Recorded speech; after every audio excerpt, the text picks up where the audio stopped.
been a while since I have shown my face on one of these videos, but I don't know why that is. Maybe because I don't really, you know, style myself very often, and I did not style myself for this today, but decided to do it anyway. So I want to show you this really cool technique that I'm sure you have heard of recently because it's back with a vengeance, and it is shearing. So this is a recent dress I made with shearing. You can see how stretchy it is. And it makes this cool textured, bubbly fabric, but is so comfortable to wear. So this is one I made recently. It's midi length. It looks so flattering on me and is just so comfy for summer. I'll show you a picture of it. I used this vintage 70s pattern that is so fun to look at, but it was a little fiddly because it has you know, it has a traditional armhole and neckline, and so with the shearing, it just kind of made it hard to fit and hard to sew with. So today, I'm just gonna make a straight across, straight all the way around dress, basically a rectangle with straps, like a traditional sheared summer dress. So it had been a long time since I had done any shearing. I was inspired by Catherine Holbrook on Instagram. If you are new to sewing or just like sewing at all, she does a lot of refashioning. She tries a lot of new things. So her Instagram is bringing sewing back. I'll tag her in the notes down there so you can go give her a follow. So she started this on Instagram, and now everyone who sews is doing it. And so I tried it. I was inspired to try it, and it had been a long time since I'd done any shearing, so there were some things I had to remind myself of. A little bit of trial and error was necessary. So I'll tell you at the get-go, not every machine can do it, sadly. I have 3 machines. None of them are like shiny new or anything like that.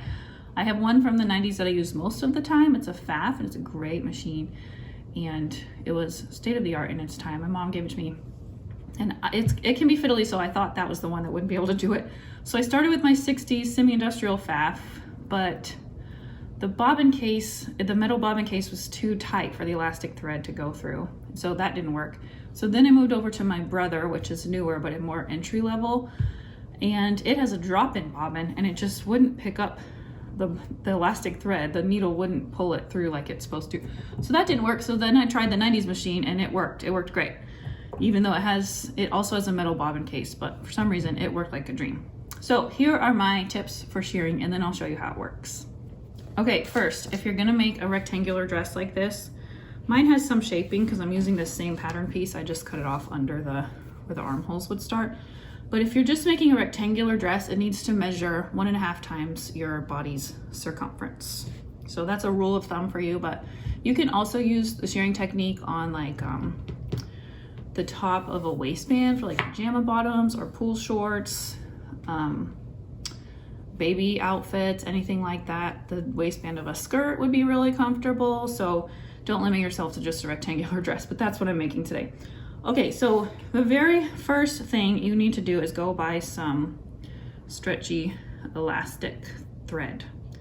You can buy this at any sewing store. It's very thin. And then you're going to wind it onto your bobbin by hand. So stick the end through one of the little holes in your bobbin and just get started. Do not stretch it as you wind it. And you're gonna have to wind it several times, so you should get good at it because obviously it's thicker, so not as much fits. But load that sucker up in the beginning and you should get several rows sewn with it. And then you just wind it very carefully and loosely without stretching it until it's full. In your top thread, you just need regular, all-purpose thread. Okay, the second thing is your machine settings. You wanna crank your needle tension all the way up. I think I used 8. I'll double check that to be sure when I start sewing. Tension of 8, and then you're gonna increase your stitch length to almost a basting stitch, to 3.5 or 4. Then you're gonna sew rows of stitching. This dress is 1 inch apart, but it has straps, so there's more of it. The more you sew, the more shrinky it gets. So if you find it's too loose, you can do 1/2 inch apart. I didn't mark them, I just took aim and sewed. I did stop and kind of make sure that I was going straight as I went. Then the next thing you need to know is to stretch the fabric as you sew it through. So it's gonna start gathering up and bunching up and stretch. And then when you're done, you give it a good steam with your iron and it shrinks right up like it's supposed to. Let's see, anything else? Oh, so both my dresses, this one and the one I'm gonna make today, this stripey rayon, these are both rayon fabrics. You can do this with cotton too. I wouldn't try it with anything very thick. I think that would be harder. I've seen someone try that on one of the Facebook groups I'm in, and she did have a harder time. So I would stick with cotton or rayon or something else that's flowy enough. Also, I am creating my front and my back separately.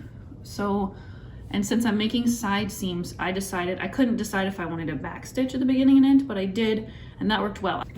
Okay, I'm gonna get started and I'll show you as I go. This is the elastic thread I was telling you about. It's different than elastic cord that you use for craft projects. That's more like hair tie width. This is very thin, it's in the thread section. So here's what I do. I put it on my extra thread holder up here, so it's easier for me. You want to put the thread through the little notch on your bobbin, hold that there, and then just start winding without stretching your elastic thread. It's a little fussy, but that's the way you have to do it. Oh gosh, I'm running out. I might not be able to get through this project without getting more. Okay, so here's my wound bobbin. It's pretty full. Looks a little messy, but it works. So I'm just going to put my bobbin in as normal.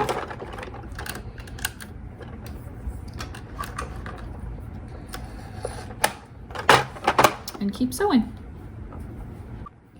Okay, so I have my machine threaded. I'm putting my tension up to 8, and I'm gonna increase my stitch length to 4. And I'm gonna start with a scrap. Sorry, the light on my sewing machine went out. I ordered a new one, but I just need to put it back in. So I'm gonna start on this scrap of fabric and just see how this goes. So I'm holding my tails. I'm gonna go forward, I'm gonna back stitch a couple stitches, and then I'm gonna keep pulling my tails until I can get a grip on my fabric back here. And then I'm just gonna make sure I'm holding this, pulling it as it goes, and see how it gathered up there at the back. That's perfect. Okay, so now I'm gonna get my dress piece. I went ahead and finished the top edge with my serger so it'll be easier to hem down later. So I don't want to start right at the top because I want to leave like a little bit to ruffle. So I think I'm gonna start 1 inch away, and then I notched here where I want to stop the shearing. So I'm gonna start my shearing maybe 1.5 inches down from my top hem. Okay, so here I go. I'm gonna back stitch. I'm gonna go ahead and pull it through as I go.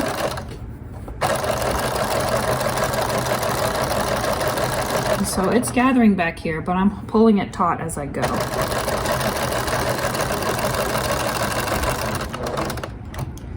I'm at the end, and I'm going to back stitch a couple stitches again. Pull it out and trim it. It's gathering up really nicely. Okay, so then I'm just going to do the next row, and I'm going to keep going until I get to the spot here where I marked. I'm going to stop. Okay, here's my progress. It's looking good. I've sewn 4 rows. I'm going to keep going. I probably have, well, several more. You can see it gets stretchier as I go, and then when I'm done and iron it, it'll be even stretchier.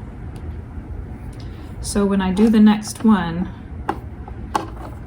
as you go, it gets a little bit harder to stretch as you go, just because it's so much more gathered. But I'm doing mine about 5/8 of an inch apart, my rows, and I'm just eyeballing it. If you want to mark rows, you do you. So once I get a little bit of a lead, I can stretch from this end to make sure it's going straight and to make sure I'm getting the right spacing. These old machines are so loud. And I back stitch a couple stitches, then I carefully pull it out. I grab these threads to pull it out instead of just pulling it so that it doesn't gather more than it's supposed to. Okay, I have to go buy more elastic thread, so I have to wait to do the back. But in the meantime, let me give you some tips. Number one, if you can't get your machine to do it right, I was saying in my old 60s machine with the metal bobbin, the bobbin was just too tight. I could have loosened the bobbin tension. I just prefer not to mess with it if I don't have to, but that is an option. Start by just loosening it like a quarter turn of the screw and see if that helps. Second, make sure your elastic thread is not old and brittle. If it's something you've had in your drawer for a long time, then that's obviously a problem if it's brittle. So try some new elastic thread if you're having trouble. Third, make sure you're pulling your fabric taut from the front and the back as you're sewing. That will help you not get like tight stitching in the front. You really want it to stretch all the way through. What was the fourth thing? Oh, fourth, check and make sure you're not about to run out of bobbin. If you think you're about to run out of bobbin, just check, because you don't want to run out in the middle of a row. That's annoying. You have to rip it out. My machine tells me with a little flashing light when I'm about to run out, which is convenient, but if yours does not have that, just check periodically and save yourself some time.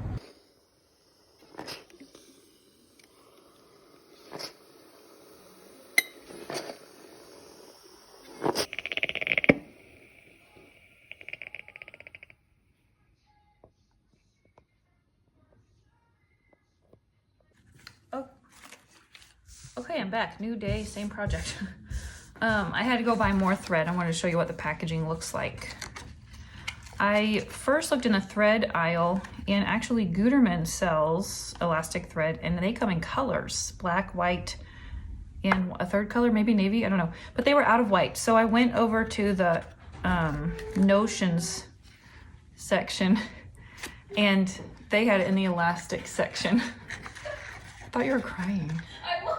Mom just died. Who died? Oh, I didn't want to tell you. Anyway, they had it in the notions section with the other elastics. So this worked great. I'm sure the Gutermann makes a great product, but this is what I've always used and it works great for me. Okay, so I have sheared both panels front and back, and now I'm just gonna sew the side seam. You can see how much this stretches. It should stretch almost fully back to its original size. So if yours isn't doing that and it's pulling, something went wrong. So here's how I'm gonna put it into a dress. I'm gonna just sew my side seams. I like to leave a split at the hem, so I'm gonna leave 14 inches open at the bottom. I'm gonna serge my raw edges, and then I'm gonna sew my side seams.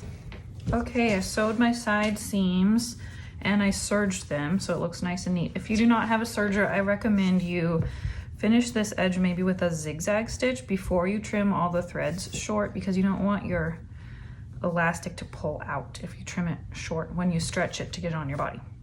Okay, so my next step is to hem this top edge. I'm just gonna turn under 3/8 of an inch and hem. I'm probably not even gonna press it because it's already gathered, so I'm just going to, as neatly as I can, turn it and sew. Okay, look how cute that ruffle is. I have some stray threads on the outside here that I need to trim up, and then I'm gonna go try it on and see where I want to put my straps. Okay, I have cut straps. I wanted them to be pretty wide because I wanted to cover my bra. At the top of my bra pokes out over the sheared part of my dress, so I'm gonna make them about 2 inches wide when it's all done, maybe a little bit bigger. And then I wanted to put a ruffle on the outside edge, so I'm gonna go ahead and gather this onto my strap, and then I'll sew them together. When you sew ruffles, the typical rule of thumb is to make them twice as long as the piece that you're gathering it onto. Then you just sew 2 rows of long machine stitches onto it. And then you can just pull, you take the 2 top threads and pull them until your gathered piece fits onto your base. Maybe I should make another video just about gathering for the beginners. Okay, now that I have it the right length, I'm going to secure this end, and then I'm just gonna adjust it so I have even gathers all the way across. I don't want more in one spot. And then I'm just gonna place pins. And then go sew it on there. Again, I'm gonna use a basting stitch because I'm about to sandwich it in between these strap pieces. So for these straps, I cut my rectangles 3 inches by 20 inches. That's plenty to go around my shoulder. I wanted to have extra to play with. And then for the ruffle, I cut it 1.5 inches by 30 inches. So I wasn't able to do twice as much. I did 1.5 times as much.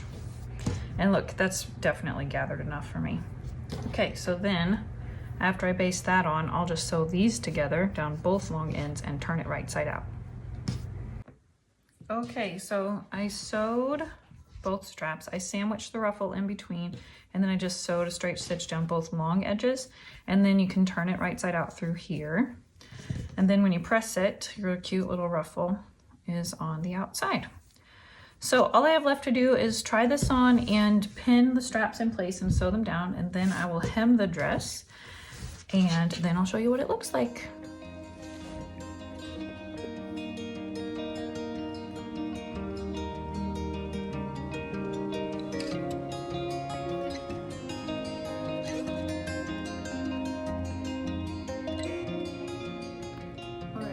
Thanks for watching. This is the first time I've made a clothing tutorial on video, so if this is something you'd like to see more of, please let me know in the comments and I will do my best to oblige. If you have something specific you want to learn, I sew a lot of my own clothes. I just haven't yet figured out how best to teach that on the internet, so I'm working on it. Be sure and like, subscribe to the channel, and share with your friends, and also go check out all the other free sewing inspiration on my blog, pincutsewstudio.com, and also you can purchase some patterns, printable tutorials in my Etsy shop, which I will link below to Pin Cut Sew Studio there. And follow me on Instagram if you want. I love to chat over there. Pin Cut Sew is my, what do you call it, handle? Anyway, Pin Cut Sew on Instagram. Cheers.